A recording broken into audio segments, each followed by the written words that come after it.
सलाम हिंदुस्तान दोस्तों, मैं हूं मोइन शमसी और ये चैनल है माय हिंदी माय उर्दू। आज पेश कर रहा हूं उर्दू 12 खड़ी का 7वां हिस्सा। आज मैं बात करूंगा त, थ और द की।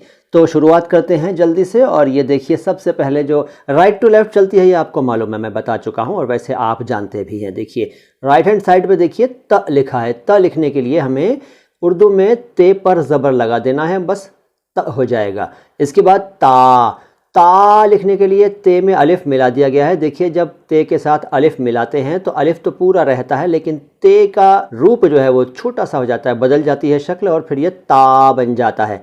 फिर देखिए ति को लिखने के लिए आपको ते के नीचे ज़ेर लगा देना है, ति हो गया। और ती लिखने के लिए देखिए ते में छोटी ये मिलाई गई है। अब छोटी ये की शक्ल जो होती है उसको अगर आप ध्यान दें तो हमने थोड़ा सा बदल दिया है। वो थोड़ी सी राइट साइड में टर्न होती है, लेकिन इसको हमने सीधा करके ऊपर को उठाया और फिर नीचे लाते हुए ये बना दी और ऊपर दो नुक्ते लगा दिए तो ती बन गया। तू लिखने के लिए ते पर पेश लगा दिया, सिंपल तू हो गया।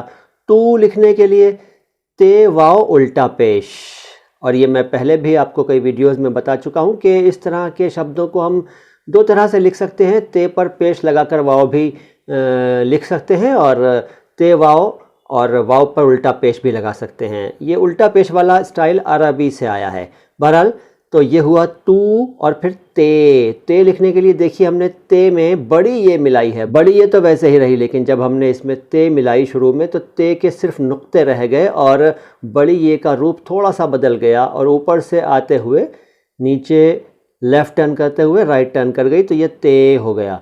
और ऐसे ही तय लिखा जाएगा, बस फ़र्क ये है कि तय लिखते समय हम एक ज़बर लगा देंगे तो वो तय का साउंड हो जाएगा। अब इसके बाद अगला तो लिखने के लिए देखिए ते और वाव वैसे ही रहा, ते की शक्ल बदल गई, नुक्ते तो दो ही रहे लेकिन रूप देखिए ते का बदल गया, ऊपर से नीचे को लाए और फिर वाव में मिलाकर कंप्लीट शब्द हो गया तो लिखने के लिए बिल्कुल तो के जैसा लिखा, लेकिन ज़बर लगा दिया ते पर तो हो गया। तंग लिखने के लिए तन लिखा हमने, देखिए तन लिखना पड़ता है और कोई तरीक़ा नहीं है। तंग, ते में नून मिला दिया तो ते का रूप देख लीजिए बहुत छोटा सा हो गया और नून पूरा का पूरा है, दोनों मिल गए चिपक गए तो तंग हो गया। वैसे तन भी ऐसे ही लिखा जाता है, तन। अच्छा तह लिखने के लिए देखिए ते में हमने हे मिला दी तो तह बन गया। अगर आप ध्यान दें तो मैंने आपको शुरू में अलिफ मद आ जो बताया था, मद जो एक निशान बताया था जो साउंड को खींचता है, अलिफ के आ करता है, तो ये मद जैसी ही आकृति है और इस पर हमने दो नुक्ते लगा दिए तो तह हो गया। फिर थ देखिए, थ लिखने के लिए दो चश्मी है में ते मिलाई है। यहाँ आप ध्यान दें तो दो चश्मी है तो वैसी ही है जैसी होती है, लेकिन ते का रूप बदला, नुक्ते तो हैं लेकिन एक सीधी तिरछी रेखा के रूप में राइट साइड से लाई गई और दो चश्मी है में मिला दी गई तो ये थ हो गया और ऊपर ज़बर लगा दिया थ, ठीक है। और था लिखने के लिए इसमें अलिफ और मिला दिया तो ये था हो गया। ज़बर आप लगाएं ना लगाएं कोई बात नहीं यहाँ पर, लेकिन था अपने आप में ये कंप्लीट है। थी लिखने के लिए देखिए थ लिखा और नीचे ज़ेर लगा दिया। अगर आप ध्यान दें तो थ और थी एक जैसी ही आकृतियाँ लग रही हैं, एक जैसे ही अक्षर लग रहे हैं। फ़र्क यह है कि थ पर ज़बर लगा हुआ है, यानी ऊपर तिरछी लाइन पड़ी हुई है और थी पर नीचे वो लाइन पड़ी हुई है, थी हो गया। थी लिखने के लिए देखिए थ में छोटी ये मिला दी तो ये थी हो गया, थी। बड़ा सिंपल है। इसके बाद देखिए अगला थू लिखने के लिए वही थ उस पर पेश लगा दिया तो ये थू हो गया। और थू लिखने के लिए थ वाव उल्टा पेश थू। थे लिखने के लिए थ में बड़ी ये मिला दी। अब देखिए अक्षर जब मिल रहे हैं तो शक्लें कैसी बन रही हैं। बाद वाला अक्षर वही रह रहा है, पहले वाले अक्षर का रूप कहीं कहीं थोड़ा बहुत बदल रहा है, हालांकि यहाँ बिल्कुल नहीं बदला। देखिए थ भी वैसे ही रहा और बड़ी ये भी वैसे ही रही और थे बन गया, बस ये दोनों अक्षर चिपक गए। ऐसे ही थे लिखा गया, बस एक ज़बर लगा दिया गया ऊपर थे, ठीक है। थो लिखने के लिए थ भी वैसे ही रहा जैसा था और वाव भी वैसा ही रहा, लेकिन दोनों चिपक गए और थो बन गया। थो की तरह है लेकिन बस एक ज़बर लग गया तो थौ हो गया।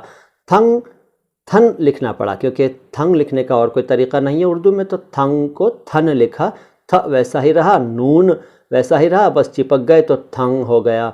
और मैं बता ही चुका कि थन भी ऐसे ही लिखा जाएगा। अच्छा, अब थ लिखने के लिए देखिए, थ वैसे ही रहा और इसमें एक हे मिल गई। ये गोल हे है, लेकिन इसका ये रूप है।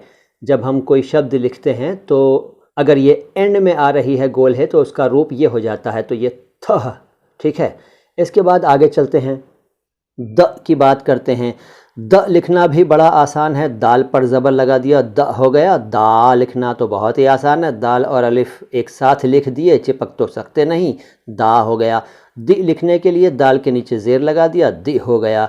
दी लिखने के लिए दाल और छोटी ये चिपक सकते नहीं, शब्द भी हो गया और साउंड भी हो गई, दी। दु लिखने के लिए दाल पर पेश लगा दिया तो दु हो गया। दू लिखने के लिए दाल वाव उल्टा पेश, दाल वाव उल्टा पेश, और हो गया दू। दे लिखने के लिए दाल में बड़ी ये एक साथ लिख दी, मतलब चिपक नहीं सकती, ये अलग रहते हैं दोनों अक्षर, लेकिन शब्द या साउंड कंप्लीट हो गया, दे। और दै भी ऐसे ही लिखा जाएगा, बस एक ज़बर ऐड हो जाएगा ऊपर दाल पर, दै।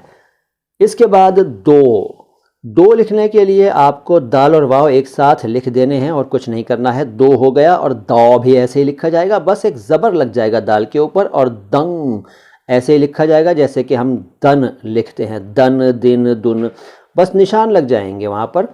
दन कोई शब्द अगर आप लिखना चाहें तो दाल पर ज़बर लगा देंगे, नून लिख देंगे, जैसे ये लिखा हुआ है सामने, बस ज़बर नहीं है। दिन लिखना चाहें तो दाल पर ज़ेर लगा देंगे, दाल के नीचे ज़ेर लगा देंगे और नून है, ये दिन हो जाएगा। दुन के लिए दाल पर पेश लगा देंगे और नून है, ये दुन हो जाएगा। लेकिन यहाँ हम बात कर रहे हैं दंग की, दंग होता है ना, दंगल अगर लिखना हो, दंगल, तो दंगल में हम ये साउंड यूज़ करते हैं, तो उसको सिर्फ दंग की बात करें तो दन लिखना पड़ेगा उर्दू में। इसके बाद दह लिखने के लिए दाल और गोल है, दह। इस तरह से ये 7वां हिस्सा 12 खड़ी का, उर्दू की 12 खड़ी का आज मुकम्मल हुआ। अगली मुलाकात में हम इससे आगे की बातें करेंगे। अगर आपको ये वीडियो अच्छा लगा है तो लाइक कर दीजिए, अगर अच्छा नहीं लगा है तो डिसलाइक कर दीजिए, और अगर आपने हमारे चैनल को सब्सक्राइब नहीं किया है तो सब्सक्राइब कर दीजिए, और हमारे वीडियोस को दूर दूर तक पहुंचाइए ताकि सबका फ़ायदा हो। हमारे 2 और चैनल्स हैं, अल्फाज, आवाज़, अंदाज़ और नो बकवास बातें ख़ास, उनको भी सब्सक्राइब कर लीजिए। आता हूँ बहुत जल्द। सलाम हिंदुस्तान।